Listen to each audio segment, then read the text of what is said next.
Bible told us that in the last days, a lot of things is going to happen. This news report, The Diplomat, it says an ancient Japanese shrine debouts a Buddhist robot.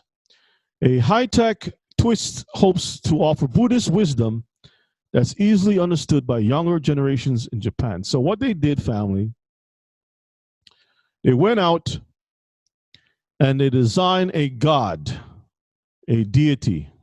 Let's read this. Recently, the famed 400-old Kodaji temple in Kyoto unveiled a modern takeover, the world's first sutra-chanting android deity, modeled after Kannon, the Buddhist goddess of mercy, was introduced to the public last week. Kannon is worshipped by thousands of temples in Japan as a deity who helps people in distress. Now, the country's fascination with robotics has made its way into that worship. Keep that in mind. The fascination with robotics has made its way into that worship, You know, this has given us a little taste of what is to come, family. That AI is working its way into becoming something. If it happened during the time of Nebuchadnezzar, and it happened in a time throughout all the exiles that we've been through, that both men and statues wanted to be worshipped. Don't you think, family, that with the technology that we have and the information that we have, the information that is accumulated into these databases from all over the world, all the acquired knowledge is now compressed into just a little chip and put into these robots, that the robots can hear, see, speak, smell, they have synthesizing of smell. They can even have synthesis of touch and synthesize emotions, synthesize, everything is synthesized. The human being has been synthesized, digitized, and placed into a robot. Don't you know, family, that it is very possible in our day and age for these people to create a God that has no bias towards any particular religion, but this God, this deity, now has all of the wisdom of all the gods of the world rolled into one system and can be compassionate, who understands whatever belief that you have. And now people can hear that God calling your name, and you can see the God that you believe in, and that God can speak to you and understands your pain. Because remember, all of your Facebook information has been uploaded into these computers. Google is mapping your house where they can see, they can smell what you have, because the TV has a camera in there taking the smell of your room. Because, you know, because of the computer systems that the police use to sniff out to see if you're drunk or not, is now used to acquire data of the smell in your house. They know what roses you like. They know what type of food you like, how it's seasoned well. Your refrigerator records what you have in it. Your stove knows what you're cooking. They know what your children are learning in school. They know what your parents are thinking, your family's thinking. They have a database about your dog because your dog has been microchipped. They know about your cat. They know about everything. You go in a gym, the gym is recording your heart rate, is recording everything about you, your treadmill, whatever. When you're walking on the street, the cameras are digitizing your movements. It can tell you if you're happy, sad. All of the information about you has been accumulated into this one being who has all the knowledge fed to it from all over the earth. It knows every fish because the fishes are cataloged. The birds are cataloged.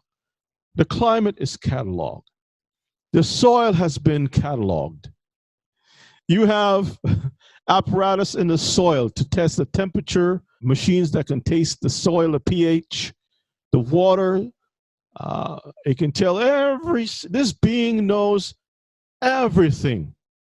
Then the satellites that's hovering around the earth is acquiring the universe, the information about the universe. All that information is being cataloged, pushed together in one system, and now is in this one being. So when you go to the being, and before you can even open your mouth, it can look at you, it can tell you what you're thinking, it knows about your family, it knows what you had to eat that day, it knows everything. That thing now is a God. And how can you run away from what the God is telling you? How? Where can you go? It knows everything. So now what do?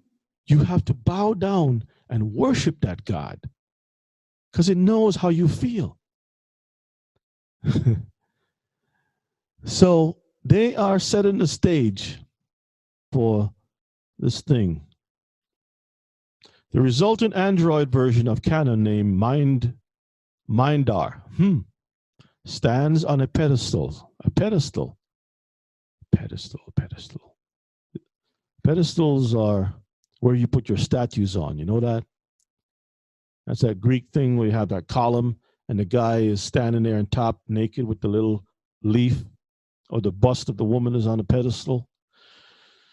6 feet 4 inches and 60 grams. It's almost 666 when you really look at it. It's 6 feet. They just cut it off by 2 inches. It could have been 666. Almost, brothers and sisters. Almost had it. They almost had it, family. It's made with silicon. You know the microchip that the people are designing to put in people's bodies? Do you know what it's made of? Silicon. And you know what happens with silicon when it breaks in the body? It causes boils to break out. You know what Revelations speak about those who have taken the mark of the beast? What happens to them? Those who take the mark? Boils, family. Boils. Do you think it's just a coincidence that the microchip has silicon, which is made from sand, and then you got aluminum? Now, Mindar takes a gender-neutral form. You know what gender-neutral is, family? That Baphomet, that demon that is neither male or female, has breasts, and it also has the male genitals. A she-male, or shim. The appearance is kept to a bare minimal, so it looks like a male, it can look as a female. Okay. Mindar is a goddess of mercy. It's almost like a naked robot. Mindar had special features designed to evoke both feminine and masculine qualities. In other words, sodomite thing. Okay. However, the plain facial features give room for visitors to use their own imagination in how they'd like the deity to appear. The Koi Ogawa is associate professor of intelligent robotics at the University of Osaka and worked on the inception of Mindar with Ishiguro. I hope I pronounced it correctly. He says the images of deities that we see from relics and statues today have been set in stone by the imagination of different generations of monks in the past. But a new generation of monks sees robotics as a way to diversify how people see and worship these household deities. Do you all see that, family? Mark of the beast coming up at a place near you. Everything depends on the person who's watching the robot. So the robot will be a shapeshifter now. Okay. It can mimic natural movements like the eyes, the hands, the torso, and whatnot. So this is what the people are doing. They're scanning people's body parts and using the scans, the 3D projection mapping of people, and uploading that information into these robots so that these robots can mimic and be as gods. See? Look at the madness.